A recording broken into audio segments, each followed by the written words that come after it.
How were cold, were espionage networks built on covert action?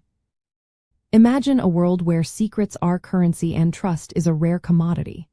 During the Cold War, this was the reality as nations fought not just with armies but with spies operating in the shadows.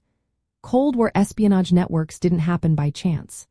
They were carefully crafted through secretive actions designed to infiltrate, gather intelligence, and influence the other side.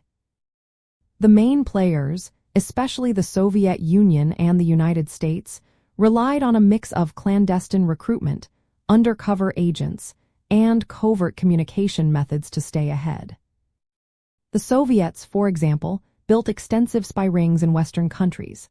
They recruited agents from communist sympathizers, government insiders, and people with access to sensitive information.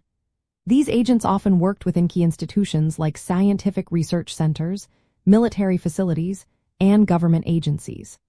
The Communist Party United States was a common recruitment ground for Soviet spies who then passed information back to Moscow.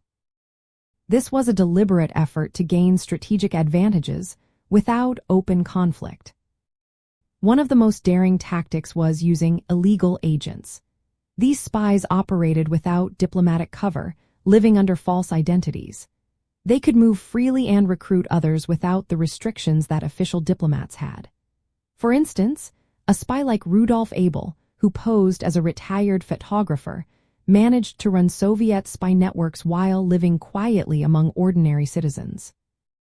These agents often posed as everyday people, making it harder for authorities to spot them. A key target for these networks was the Manhattan Project, the secret U.S. effort to develop the atomic bomb. Soviet spies embedded in research labs, including Klaus Fuchs and the Rosenbergs, stole detailed nuclear secrets.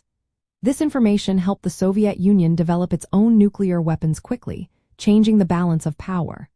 The spies used secret channels like microfilmed messages hidden in objects, secret telegrams, and couriers to communicate.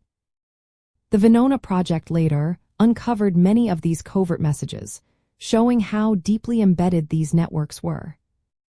From the Soviet perspective, these espionage efforts were vital for defense and strategic planning. They believed gathering intelligence was necessary to counteract the military and technological superiority of the United States and its allies. These networks also helped spread communist ideology worldwide, connecting movements and reinforcing the global struggle against capitalism. They allowed the Soviets to maintain a strategic edge despite economic and military challenges. In essence, Cold War espionage networks were built through secret actions, recruitment of ideologically aligned agents, infiltration of sensitive institutions, secret communications, and undercover operatives. These covert operations became a cornerstone of Soviet strategy, helping to protect socialism and challenge the power of capitalist nations during a time of intense global rivalry.